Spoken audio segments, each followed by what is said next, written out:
Hi guys, welcome back to my channel. मेरा नाम है त्रिषिता चक्रवर्ती। तुम सब मुझे जानते हो मेघा चक्रवर्ती के नाम से। मेरा चैनल है बायोलॉजी के स्टूडेंट्स के लिए। पर आज एक ऐसी चीज़ है जो कि सिर्फ बायोलॉजी के लिए तो बिल्कुल भी नहीं है, स्पेशली बनाया गया है पीसीएम के लिए। क्योंकि मैं जानती हूँ ये जो चैप्टर है मेरे बायोलॉजी के स्टूडेंट्स बहुत अच्छे से रेडी कर चुके हैं।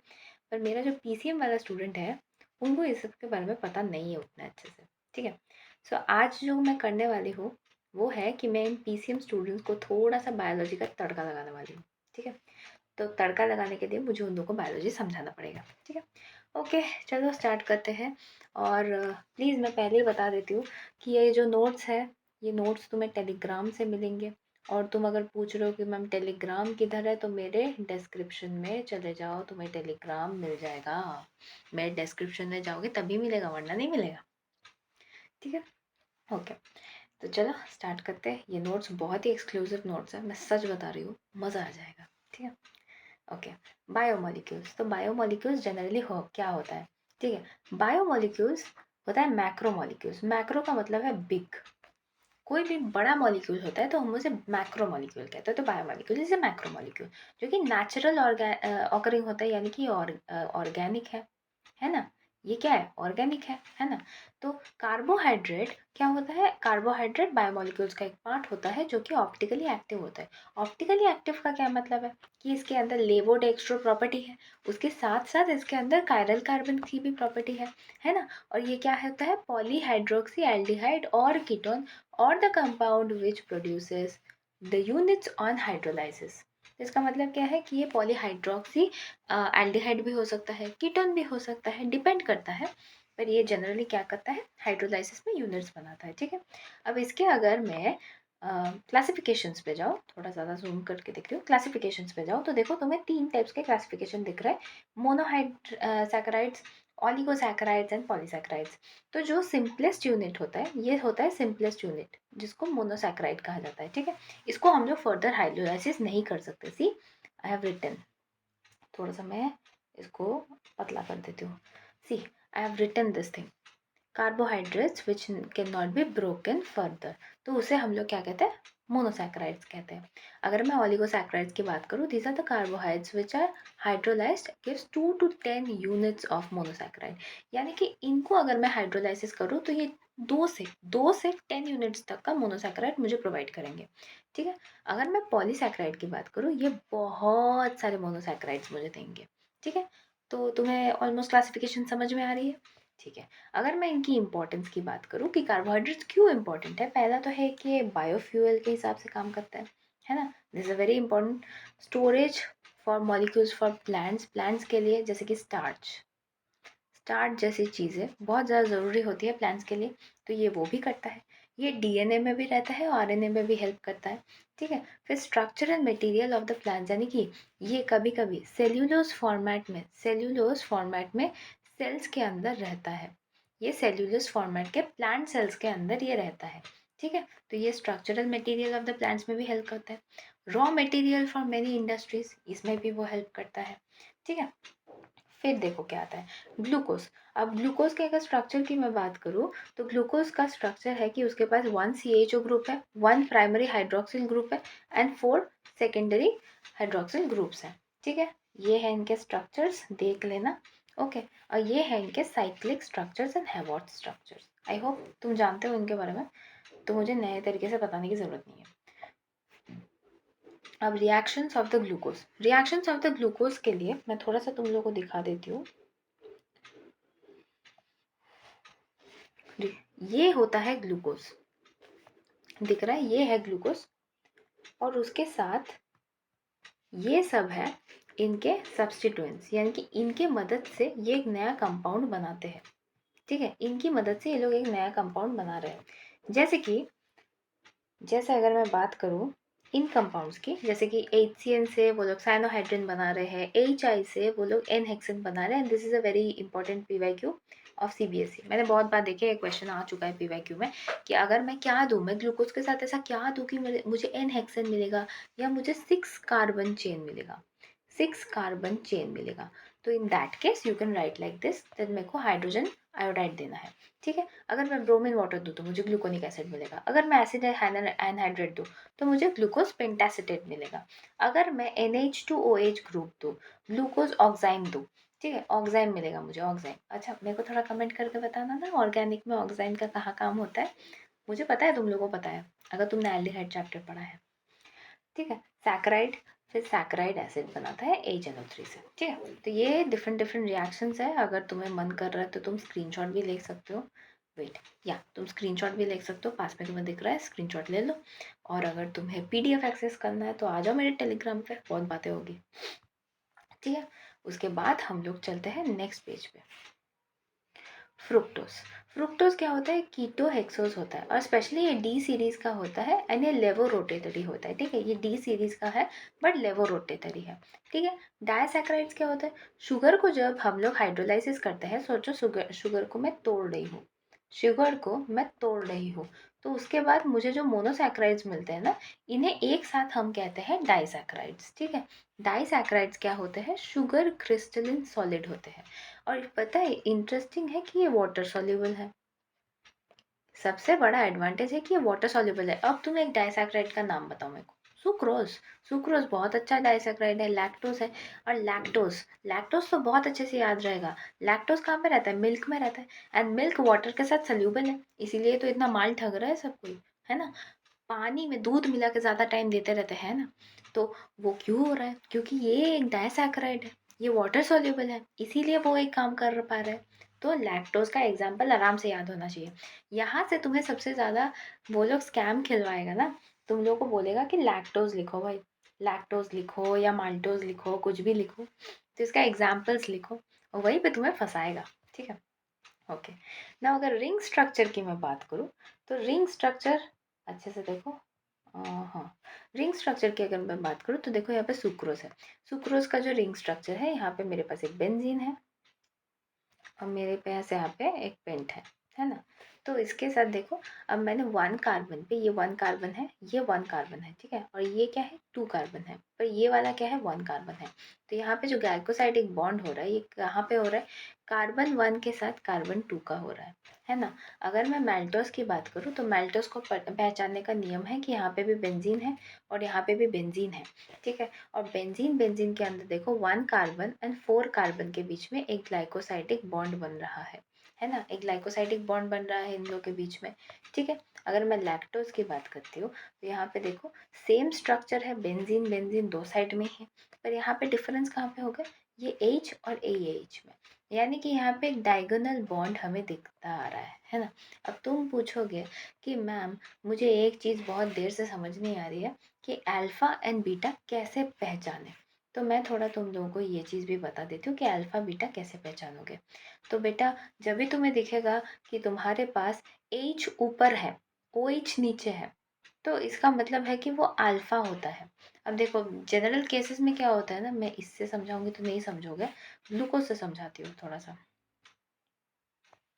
ये रहा, ये रहा, देखो अच्छे से देखो, यहाँ पे देखो, एक H है, OH है, H है, OH है, रुको, H है, OH है, यहाँ पे भी H है, यहाँ पे भी OH है, ये है, यहाँ पे H है, यहाँ भी OH है, ठीक है। पर यहाँ पे कुछ तो डिफरेंट है ना, यहाँ पे थोड़ा सा डिफरेंट है, यहाँ पे OH ऊपर है, नीचे है, तो इसका मतलब जब भी तुम्हें OH ऊपर दिखे, whenever OH H वाला सीन दिखे, तब वो अल्फा हो जाता है, ठीक है। अब फिर से देखो, यहाँ पे देखो H है, OH है, यहाँ पे क्या देखो, H है, OH है, यहाँ पे क्या है, OH है, OH है। तो जब तुम्हें दो OH दिखे, सोचो तुम्हें OH दो बार दिख रहा है, ठीक है, तो इस केस को हम लोग क्या पकड़ेंगे, बीटा। मतलब मैं तो ऐसे ही पढ़ती थी भाई, अब मुझे नहीं पता, तुम अपना अपना स्टाइल बना सकते हो, तो ये तुम्हारी मर्जी है कि तुम कैसे पढ़ना चाहते हो, मैंने अपना शॉर्टकट बताया तुम्हें, ठीक है। अब सेल्यूलोज की बात करते हैं। सेल्यूलोज क्या होता है, पॉलीसैकेराइड होता है। हाँ जी, पॉलीसैकेराइड के बारे में याद आ रहा है क्या, पॉलीसैकेराइड्स क्या होते थे, हाँ जी, पॉलीसैकेराइड्स क्या करते थे, पॉलीसैकेराइड्स बहुत सारा हम लोग को मोनोसैकेराइड्स देते थे, है ना। तो ये क्या है, fundamental structure of beta D glucose. Please इसे याद रखना, क्योंकि कभी कभी क्या होता है, क्वेश्चंस में पूछता है कि ये किसका फंडामेंटल यूनिट है, तो तुम्हें लिखना पड़ेगा ना तब, है ना। तो इसीलिए इसको थोड़ा सा याद रखना। और क्या, लीनियर पॉलीमर भी होता है, ये भी थोड़ा याद रखने वाली चीज़ है। इसका क्या होता है, C1 और C4 के अंदर ग्लाइकोसाइडिक लिंकेज होता है, पहले दिखा दिया मैंने तुम लोगों को, है ना। और स्ट्रक्चर कुछ इस हिसाब से दिखता है, यहाँ पे ये स्ट्रक्चर ऐसा दिखता है, ठीक है।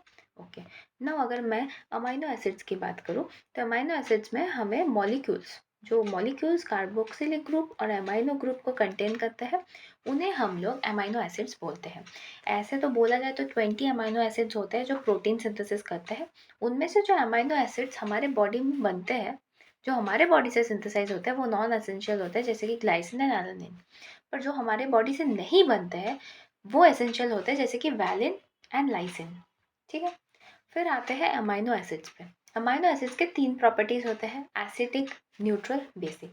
अब जब हमारे पास 1 NH ग्रुप हो और 2 COOH ग्रुप हो, तो वो एसिडिक होता है। अगर मेरे पास 1 एच ग्रुप है और कार्बोक्सिलिक ग्रुप है, तो इसका मतलब वो न्यूट्रल है। और अगर मेरे पास 2 NH2 ग्रुप है और 1 CaOH ग्रुप है, तो इसका मतलब वो बेसिक है। और ये सब क्या है, ये सब एग्जाम्पल्स है, ये सब एग्जाम्पल्स है, ठीक है। ओके मैम, सब समझ गए ma'am.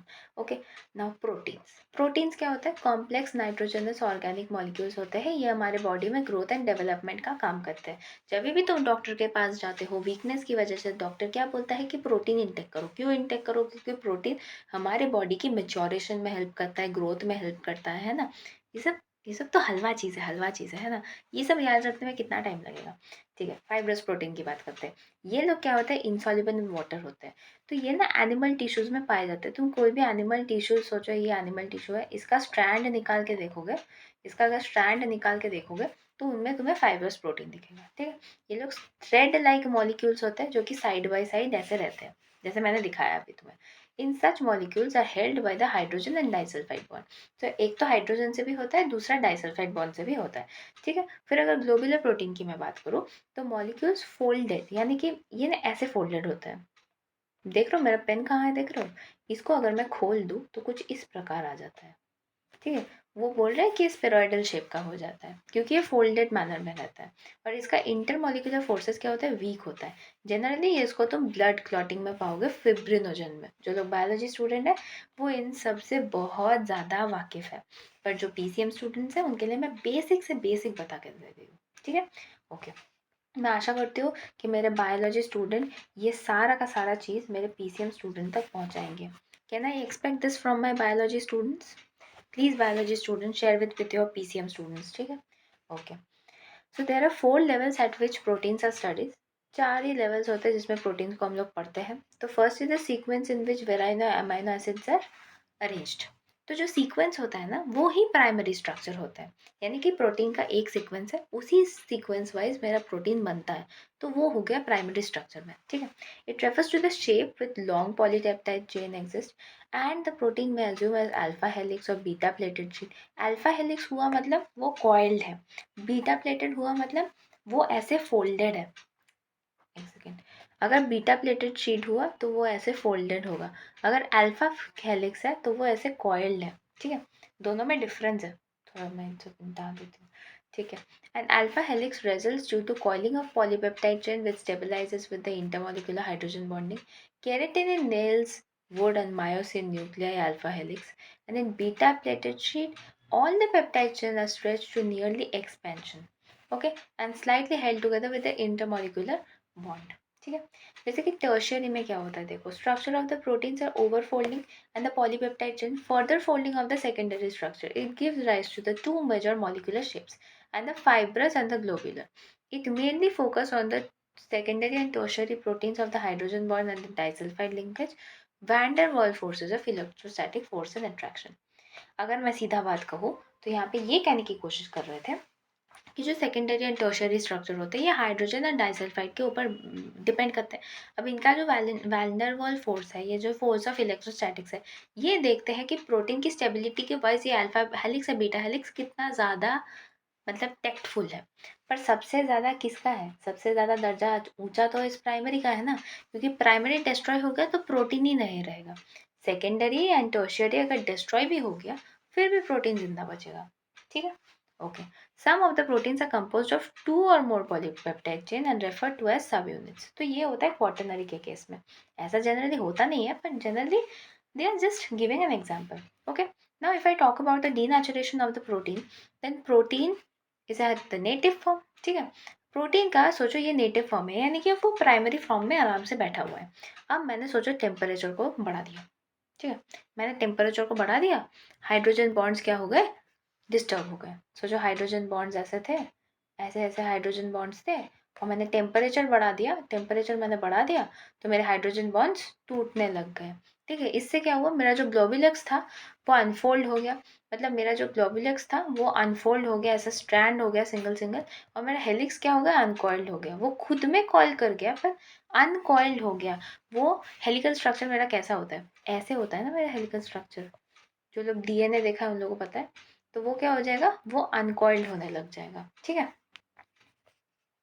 Okay okay. Protein loses it's biological activity. तो इन सब कांडों की वजह से क्या होता है, प्रोटीन अपना बायोलॉजिकल एक्टिविटी खो देता है। ठीक है, मैं चाहती हूँ ये सेशन उन तक पहुँचे जिन लोगों को इस चैप्टर से बहुत ज़्यादा नफरत है, मीन्स मेरे इंजीनियरिंग ग्रुप को ये वाला पहुंचना चाहिए, क्योंकि बोर्ड्स के ज़्यादा दिन बाकी नहीं है। Today 2 February, your exams will be starting from 22, और गेस 15 से भी बहुत लोगों का स्टार्ट हो रहा है। So please this is a very high time कि अगर तुम इस चैप्टर को अभी भी इग्नोर कर रहे हो तो प्लीज़ मत करो, क्योंकि मैं पढ़ा रही हूँ ना, तो पढ़ लो मेरे साथ, ईजी हो जाएगा। और प्लीज़ पीडीएफ लेना तो बिल्कुल मत भूलना, क्योंकि मुझे पता है तुम बुक में कभी भी इसको खोल के नहीं देखते हो, तो इसीलिए यहाँ पे एटलीस्ट खोल के देख लो, पीडीएफ खोल के देख लो, बहुत ईजी फॉर्मेट में दिया हुआ है। ठीक है, और स्ट्रक्चर्स मैंने थोड़ा कॉपी पेस्ट किया है क्योंकि इतना टाइम नहीं था मेरे पास, बहुत ने मुझे रिक्वेस्ट किया तो मैंने इसलिए बनाया। स्ट्रक्चर्स थोड़ा खुद से बना के देख लेना, ड्राइंग करना तो पड़ेगा थोड़ा सा। Okay, enzymes catalyst of the biological reaction, ये किसी भी बायोलॉजिकल रिएक्शंस को ऑकर करते हैं। Streptokinase, albumin, phenylketonuria, generally आएगा नहीं फिर भी मैंने लिख दिया, if it comes then please read it. Okay okay. Now nucleic acid, nucleic acid क्या होता है, long chain polymer of nucleotide. Nucleotide का एक लॉन्ग चेन पॉलीमर होता है। ये जनरली किस चीज़ में हेल्प करता है, इसका जनरल काम है कि ये hereditary and biological synthesis of protein में हेल्प करता है। कॉन्स्टिट्यूएंट्स क्या होते हैं, कॉन्स्टिट्यूएंट नाइट्रोजन बेस होता है। न्यूक्लिक एसिड यानी कि नाइट्रोजन बेस, इसके दो पार्ट्स होते हैं, एक होता है पिरिमिडिन, एक है प्यूरिन। प्यूरिन के पिरिमिडिन के पास होता है 3 बेसेस, 3 बेसेस में ये जो 2 बेसेस है ये डिफर करते हैं। थाइमिन जो होता है वो सिर्फ डीएनए में रहता है, और मेरा यूरासिल जो होता है वो सिर्फ आरएनए में रहता है। ठीक है, ये बस यहाँ पे इन दोनों का डिफरेंसेस है। और ये जो 2 बेसेस है ये डीएनए में भी रहता है, आरएनए में भी रहता है। मतलब डीएनए में क्या होता है, देखो डीएनए में मेरे पास ए टी जी सी रहता है, यानी कि एडेनिन, थाइमिन, गुआसिन, साइटोसिन। और आरएनए में क्या होता है, मेरे पास ए यू जी सी रहता है। मतलब तुम देख सकते हो यहाँ पे डिफरेंस है, यहाँ पे डीएनए में क्या है, थाइमिन है। ठीक है, और यहाँ पे यूरासिल में क्या है, मतलब आरएनए में क्या है, यूरासिल है। ये प्लीज़ थोड़ा सा याद रखना, क्योंकि कभी कभी ना वो लोग ट्रिक करते हैं, ये लोग ये क्वेश्चन पूछ लेते हैं। ठीक है, एंड न्यूक्लियोसाइड न्यूक्लियोटाइड में क्या डिफरेंस है, बाप रे सबसे ज़्यादा फेमस क्वेश्चन तो यही है। ठीक है, मैं बता देती हूँ। बेस ऑफ 1 कार्बन पोजिशन, यानी कि शुगर मायोटी जब कार्बन 1 पे कनेक्टेड हो तब वो क्या है, न्यूक्लियोसाइड है। और अगर मेरा न्यूक्लियोटाइड हो गया तो मेरा जो न्यूक्लियोसाइड है ये फॉस्फोरिक एसिड के साथ शुगर मायोटी पे अटैच रहेगा। यानी कि मैं सिंपल भाषा में समझाती हूँ, अगर मेरा न्यूक्लियोसाइड अगर मेरा न्यूक्लियोसाइड हुआ, excuse me for 1 second,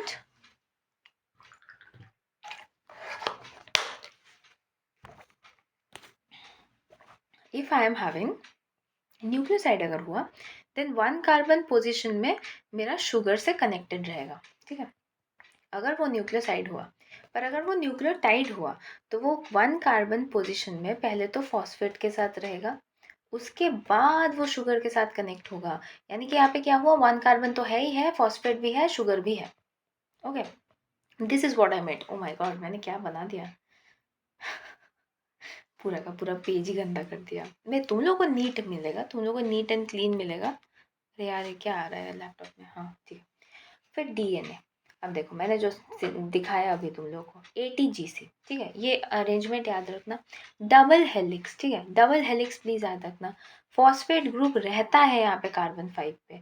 biopolymers of the deoxyribosyl nucleotide and double helix structure of the polynucleotide. Adenine and guanine double bases करते हैं एंड गुआनिन साइटोसिन क्या करते हैं, ट्रिपल बेसिस करते हैं। रिस्पॉन्सिबल फॉर जेनेटिक कॉन्स्टिट्यूएंट, कुछ ना याद आए तो जेनेटिक कॉन्स्टिट्यूएंट लिख देना, ठीक है। मैंने इसी के लिए यहाँ पे देखो डिफरेंस बना के दे दिया है DNA और RNA का, ताकि यही पूरा चीज़ तुम जाके लिख के आ सको, ठीक है। और अगर RNA की बात करें तो RNA क्या होता है, यूरासिल में होता है। जनरली DNA बहुत सारे मतलब ह्यूमंस के साथ अगर तुम शुरू करो, एनिमल्स का भी जेनेटिक कॉन्स्टिट्यूएंट DNA होता है, पर RNA जनरली वायरस के जेनेटिक कॉन्स्टिट्यूएंट होते हैं। RNA पहले आए थे फिर DNA आया था, ठीक है। तो RNA क्या करता है, कंटेन्स यूरासिल, रिपीटेड यूनिट्स रहते हैं इसमें, राइबोन्यूक्लियस फॉस्फेट ग्रुप के साथ अटैच्ड रहता है एंड मेमोरी स्टोरेज में हेल्प करता है with the biosynthesis of protein, ठीक है। ये वाला प्लीज़ लर्न करके जाना, क्योंकि मुझे पता नहीं क्यों लगता है कि इस साल शायद वो लोग DNA RNA का डिफरेंस ही पूछ ले। बायो वाले स्टूडेंट पूरा छाप के आ जाएंगे क्योंकि वो MBI पढ़ के जा रहे हैं। MBI क्या है, वो बायोलॉजी का एक चैप्टर है, पर तुम लोग नहीं कर पाओगे ना। जो मैं PCM स्टूडेंट्स अगर देख रहे हो तो उन लोगों को बोल रही हूँ कि तुम लोग को शायद याद नहीं आएगा कि DNA और RNA में क्या है, तो प्लीज़ वो DNA RNA तुम पढ़ के जाओ। और PCM भी वाले तो ऑल रॉक, उनको तो पता ही है सब कुछ, है ना, बहुत पता है उन लोगों को। Huge respect for PCMB students. Vitamins. Vitamins are regarded as the organic compounds required in a small amount. ये ऐसे ऑर्गेनिक कंपाउंड्स हैं जो हमारे बॉडी में लगता है पर थोड़ा कम अमाउंट के लिए लगता है। जनरली इसके दो पार्ट्स होते हैं, एक होता है water soluble. Water soluble part होता है कि विटामिन B एंड C ये सब सॉल्युबल होते हैं वाटर में, और ये सब हमारे डेली डाइट्स के साथ ज़रूरत है। ये हमारे बॉडी के अंदर नहीं रहते हैं, इन्हें हमें बाहर से प्रोवाइड करना पड़ता है अपनी बॉडी को, ठीक है। एक्सेप्ट विटामिन 12 तुम सारे के B एंड C कंपाउंड्स को डाइट में ले सकते हो। एंड फैट सॉल्युबल कंपाउंड्स क्या है, जो मेरे फैट में ऑलरेडी प्रेजेंट है, फैट एंड ऑयल के साथ सॉल्युबल है, ठीक है। ये मेरी बॉडी में आ सकता है, रह सकता है, जा सकता है, बट इसको बाहर से घुसाना पड़ेगा मेरी बॉडी में, ठीक है। But they are insoluble in water, water के साथ नहीं आ सकते, बाकी हर चीज़ के साथ आ सकते हैं, और ये लोग लिवर और एडिपोज में रहते हैं, ठीक है। इसीलिए कभी कभी तुमने सुना होगा कि मेरे चाचू को फैटी लिवर हो गया। क्यों हो गया भाई, क्योंकि यहाँ पे विटामिन की कमी पड़ गई, ठीक है। ओके, अगर मैं हार्मोन्स की बात करूँ, हार्मोन्स कुछ प्रोडक्ट्स होते हैं एंडोक्राइन ग्लैंड्स के जो रिलीज होते हैं directly in the blood stream, और ये क्या करते हैं, बायोलॉजिकल एक्टिविटीज़ को हमारे बॉडी में रिस्ट्रेन करता है। आंखों से आंसू आना, कान गर्म हो जाना तीखा लगने के बाद, या अचानक से किसी को थप्पड़ मार देना, या कभी कभी हमारे स्वेटिंग हो जाना, ये सब कुछ हार्मोन रेगुलेशन है। Everything is hormone regulation.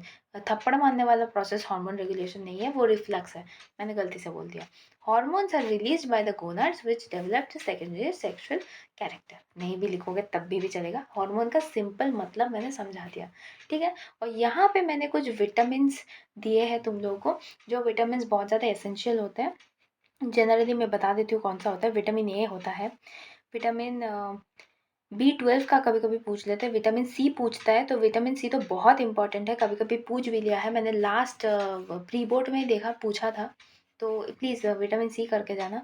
Vitamin D और K करके जाना, क्योंकि ये हमारे बॉडी के अंदर रह सकता है, तो इनके बारे में शायद भी पूछ सकता है तुम लोग को, ठीक है। तो ये सब प्लीज़ करके जाना। एंड बिलीव मी और नॉट, पर तुमने बायोमोलिक्यूल्स ख़त्म किया है मेरे साथ वन शॉट में।